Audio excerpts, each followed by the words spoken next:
በቀይ ባህር ወታደራዊ ልምምድ ተጀመረ። ጅቡቲ ወደ አረቦቹ ሄደች። እንደ አውሮፓውያን አቆጣጠር በጥር ወር 2020 ግብጽና ሳዑዲ አረቢያ ሞርጋን 16 የሚል ስያሜ የሰጡትን የጋራ የጦር ልምምድ ማድረጋቸው ይነገራል። በግብጽ የቀይ ባህርዋ ክልል የተደረገ የባህር ኃይል ወታደራዊ ልምምድ እንደነበር በጊዜው የተዘገበ ሲሆን ሁለቱ ሀገሮች በቀይ ባህር ድንበራቸው በደሴቶች ይገባኛል ከመወዛገብ ወጥተው ወደ ወታደራዊ ትብብር መዞራቸው ጎልቶ ሲነገርም ነበር። እንደ አውሮፓውያን አቆጣጠር በግንቦት ወር 2024 ደግሞ ሬድ ዌቭ 7 የሚል ስም የጠሩትን ተመሳይ የባህር ኃይል የጦር ልምምድ በጋራ ማካሄዳቸውም ተዘግቦ ነበር። የኛው ዙር ወታደራዊ ስልጠናና ልምምድ ግን ከሁለቱ ሀገሮች በተጨማሪ 3 ሀገሮችን ያካተተም ሆኖ ነው የመጣው። በሳዑዲ የቀይ ባህር ክልል ላይ በተስተናገደው በሬድ ዌቭ 7 ወታደራዊ ልምምድ ዮርዳኖስ፣ የመንና ጅቡቲም ተጨምረው ነበር። ወታደራዊ ትርኢቱም ለቀናት የቀጠለ እንደነበር ነው የተዘገበው። ይህን በቀይ ባህር ክልል ወታደራዊ ልምምድ የማድረግ እንቅስቃሴ አጠናክረው የገፉት ሳዑዲና ግብጽ እነሆ ዘንድሮም ሬድ ዌቭ 8 ብለው ሲደግሙት ታይተዋል። ሳዑዲ ጅዳ ከተማ አቅራቢያ በቀይ ባህር ላይ የተካሄደው የዘንድሮው የባህር ኃይል ወታደራዊ ልምምድ ከማክሰኞ ዳር 2 እስከ ሐሙስ ዳር 4 ቀን 2018 መከናወኑም ተገልጿል። ከአምናው የዘንድሮ አድማሱ መስፋቱ የተነገረ ሲሆን ዮርዳኖስ፣ የመንና ጅቡቲ እንዳሉ ነው ሱዳንም ታክላበታለች። የተሳታፊ ሀገሮችን ቁጥር ወደ 6 ያደረሰው የሳዑዲና የግብጽ ዌቭ 8 ወታደራዊ ልምምድ ከፓኪስታንና ከሞሪታኒያ ጭምር በታዛቢነት ልዑካንንም የጋበዘ ነበር ተብሏል። ይህንኑ ሰሞንኛ ወታደራዊ ልምምድ በተመለከተ የዘገቡ አንዳንድ የመገናኛ ብዙሃን ሁኔታው ወደ ወታደራዊ ማህበር ወይም ህብረት መፍጠር እያመራ ይሆን ወይ የሚል ጥያቄን አንስተዋል። የአረብ ሊግ በሚል ግብጽና የባህረ ሰላጤ ሀገሮች ቀይ ባህርን ተሻግረው ሶማሊያን፣ ጅቡቲና ኤርትራን ጭምር ወደ ተጽዕኖ ክበባቸው ሲያስገቡ እንደኖሩት ሁሉ አሁንም በወታደራዊ ትብብርና በወታደራዊ ልምምድ ስም የአፍሪካ ቀንድ ሀገሮችን የመሳብ አካሄድ አረቦቹ አጠናክረዋል የሚል መላምትም እየተሰጠ ነው። ግብጽ እንደ ሶማሊያና ኤርትራ ካሉ ሀገሮች ጋር በጋራ ሉዓላዊነትን የመከላከልና ቀጠናዊ ጸጥታን የማስከበር ስምምነት ስትፈራረም ነቴቷ፣ ይህ ደግሞ የኤርትራ ፕሬዝዳንት ኢሳያስ አፈወርቂን ካይሮ ጠርታ ስትደግመው እንደታየች ያስታወሱ አንዳንዶች ኢሳያስ ከሳዑዲ ጋር ሆነ ወታደራዊ ትብብርን በቀጠናው ለማስፋት መንቀሳቀሷ አነጋጋሪ ነው ይላል። የቀይ ባህር ፎረምና ካውንስል እየተባለ እንደ ኢትዮጵያ ያሉ ሀገሮችን ከአባልነት ያገለለ ማህበር ግብጽና ሳዑዲ መፍጠራቸው ሳያንስ በወታደራዊ ትብብር ስም በቀጠናው አዲስ እንቅስቃሴ መጀመራቸው ከተለያየ አቅጣጫ ብዙ እየተባለበት ይገኛል። ጅቡቲ በቅርብ ጊዜ ለሳውዲ አረቢያ የታጁራን ወደብ በሊዝ አሳልፋ ሰጠች የሚለው ዜና ገና ሳይበርድ ከግብጽ ጋር አዲስ ውል ተፈራረመች መባሉ ብዙ ሽፋን አግኝቶ ነው የሰነበተው። በዛው በሆርን ሪቪው ድረገጽ ከጥቂት ወራት ቀደም ብሎ ስለ ጅቡቲ ሰፊ ሀተታ ያስነበቡት አቶ ዮናስ ይዘዘው በበኩላቸው የጅቡቲ መሪዎች የኢትዮጵያን የባህር በር ጥያቄ በተመለከተ የተጋነነ ስጋት እያሳዩ መሆኑንም ገልጸዋል። የአገሪቱ ፕሬዝዳንት ኢስማኤል ኦማር ጊሌ እኛ ክሪሚያ አይደለንም የሚል ንግግር ማሰማታቸውን የጠቀሱ ሀተታው ኢትዮጵያ ከንግድ ወደብ ውጪ የባህር ኃይል ማስፈሪያ የባህር በር እንደማታገኝ መናገራቸው አንዱ የተጋነነ ስጋትን መነሻ ያደረገ እርምጃ መሆኑን ይጠቁማሉ። ጅቡቲ ብቻዋን የአሜሪካ፣ የፈረንሳይ፣ የቻይና፣ የጃፓን፣ የእንግሊዝ፣ የጣሊያን፣ የህንድ፣ የሩሲያ፣ የሳውዲ አረቢያን ጨምሮ የበርካታ ሀገሮችን የባህር ኃይል መርከቦች ያስጠለለች አገር መሆኗን ዘገባው ይጠቁማል። ጅቡቲ የእነዚህን ሁሉ ሀገሮች ጦር ስታስጠልል የሉዓላዊነት ስጋት ያልፈጠረባት ነገር ግን ደግሞ ኢትዮጵያ የባህር ኃይል የምታዘፍርበት ቦታ ይሰጠኝ ስትል የሉዓላዊነት አደጋ የሚሆንባት ለምንድን ነው በማለትም ጠጣር ያለ ጥያቄ ያቀርባል። ኢትዮጵያ 95 በመቶ የውጭና ገቢ ንግዷ ሸቀጧን በጅቡቲ እያሳለፈች ለጅቡቲ የሉዓላዊነት ስጋት የምትሆንበት አንዳችም አመክንዮ እንደሌለ ነው ያስረዳው። የሶማሌላንዱ አያሲ ጉሌድ ዮሴፍ ኢዳን በቅርቡ እንደከተበው ዋና የኢኮኖሚ ገቢውን ለኢትዮጵያ በሚያቀርበው የወደብ አገልግሎት ላይ የመሰረተ እንደ ጅቡቲ ያለ ሀገር የኢትዮጵያን የባህር በር ጉዳይ በተመለከተ በሚፈጠር ማንኛውም አይነት የፖሊሲ ለውጥ መደንገጡ የሚጠበቅ ነው ሲል የጅቡቲዎችን ከኢትዮጵያ በተቃራኒ መቆም መነሻ ሊተነትነው ጀምረዋል። ኤርትራንም ከዚህ ጋር የሚቀራረብ መነሻ እንዳለ ቢጠቅስም ነገር ግን ኤርትራ ከኢትዮጵያ ጋር ደም አፋሳሽ ጦርነት ያደረገች በኢትዮጵያ ግጭቶች የተሳተፈች መሆኗና ከኢትዮጵያ ከሚመጣው ለውጥ ሁሉ ምን አይነት ጥቅም ሊያገኝ እንደሚችል አስልቶ የሚንቀሳቀስ መንግስት ያላት መሆኑ ነው የተነገረው። እንደ ኤርትራ፣ ጅቡቲም ሆነ ሶማሊያ ያሉ ሀገሮች በኢትዮጵያ ጥያቄ ስጋት ቢገባቸው የሚጠበቅ መሆኑን የጠቆሙት አንጋፋው ዲፕሎማት ጥሩነህ ዜና ሀገሮቹ ለኢትዮጵያ የሚሰጡት አጸፋ ለኢትዮጵያ የመጣ ለውጥን ብቻ እየተከተለ ነው ብለው እንደማይቀበሉት ግን ጅቡቲን ምሳሌ አድርገው ይናገራሉ።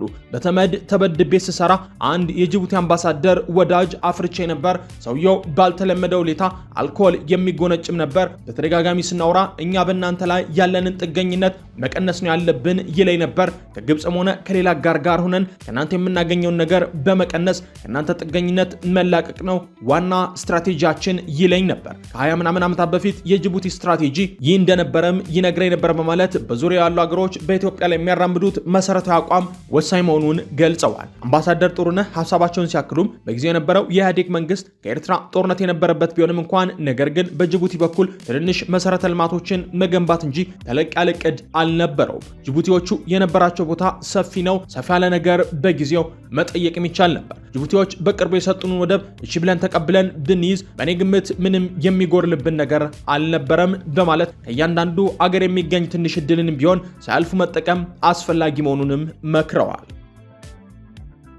ሳውዲና ግብጽ ሬድ ዌቭ ወታደራዊ ልምምድ ብለው በየዓመቱ የጋራ የጦር ልምምድ የጀመሩት እንደ አውሮፓውያን አቆጣጠር ከ2018 ጀምሮ እንደሆነ የገለጹት የሁለቱ ሀገሮች ወታደራዊ ባለስልጣናት ይህንን ማስቀጠል ያስፈለገው ደግሞ በቀይ ባህር ቀጠና አስተማማኝ ሰላምና መረጋጋት ለመፍጠር እንደሆነ መግለጻቸው ተዘግቧል። የግብጽና የሳውዲ ወታደራዊ ባለስልጣናት የጦር ልምምዱ የቀይ ባህር ተጋሪ ሀገሮችን የባህር ደህንነት መከላከል አቅምን ለማጎልበት የሚያግዝ እንደሆነም ሲናገሩ ተደምጠዋል። ይሁን እንጂ የወታደራዊ ልምምዱን ዓላማ በሚመለከት ሁለቱ ወገኖች የሚናገሩትን አመክንዮ ሌላው ቀርቶ የሁለቱ ሀገሮች መገናኛ ብዙሃንም ሲቀበሉት አልታዩም። አራም ኦንላይንና ዘኒው አረብ የዜና ምንጮች ወታደራዊ ልምምዱ ሳውዲና ግብጽ ባሳለፍነው መስከረም ከፈረሙት የወታደራዊ ትብብር ስምምነት ጋር የተቆራኘ መሆኑን ነው የዘገቡት። ሳውዲና ግብጽ ከቅርብ ጊዜ ወዲህ የጀመሩት ወታደራዊ ትብብር ወደ ተለየ አቅጣጫ እያመራ መሆኑን ነው መገናኛ ብዙሃን የጠቀሱት። ሳውዲና ግብጽ የፈጠሩት ጥምረትና በወታደራዊ ትብብር ሀገሮችን የማሰባሰብ ጥምረት በቀይ ባህር አዲስ የሆነ ቀጠና ኃይል አሰላለፍ እየፈጠረ መሆኑንም አንዳንዶች ዘግበውታል። ከዚህ ቀደም የአረብና የአፍሪካ ሀገሮች በማሰባሰብ የቀይ ባህር የጸጥታ ትብብር ወይም ሬድ ሲ ሴኩሪቲ አሊያንስ የሚል ቀጠናዊ መሰባሰብ መፍጠር እንደተሞከረ ሁሉ የጅቡቲ የድርጊት መርህ በሚልም የቀጠናውን ሀገሮች በአንድ የኃይል ክበብ ለማሰባሰብ መሞከሩ ይጠቀሳል። ልክ እንደዚያ ሁሉ ሳውዲና ግብጽ ከቅርብ ጊዜ ወዲህ የቀይ ባህር ፎረም ብለው የባህረ ሰላጤ ሀገሮችን በአፍሪካ ቀንድ ሀገሮች ጋር ያሰባሰበ ማህበር ለመፍጠር ጥረት መጀመራቸውም ይጠቀሳል።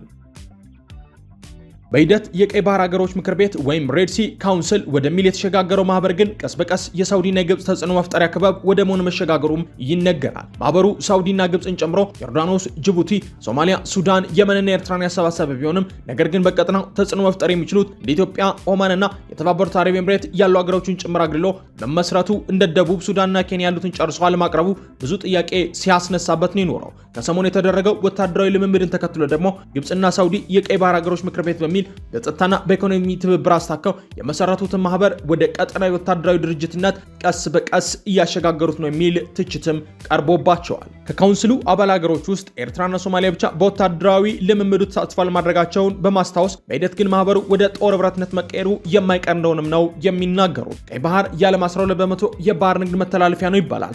ይህ የባህር ንግድ መተላለፊያ የዓለማችን 30% የኮንቴነር ልውጥ የሚካሄድበት ነውም ይባልለታል። የቀይ ባህር ወሳኝ መተላለፊያ በሮች የሚባሉት የግብጽ ስዊዝ ቦይ እንዲሁም በየመንና በአፍሪካ ቀንድ ጫፍ ማል የሚገኘው ቀጭኑ የባቤል መንዳብ ወሽመጥ ሁሌም ቢሆን የዓለም ትኩረት የሚስቡ ጉዳዮች መሆናቸውም ይነገራል።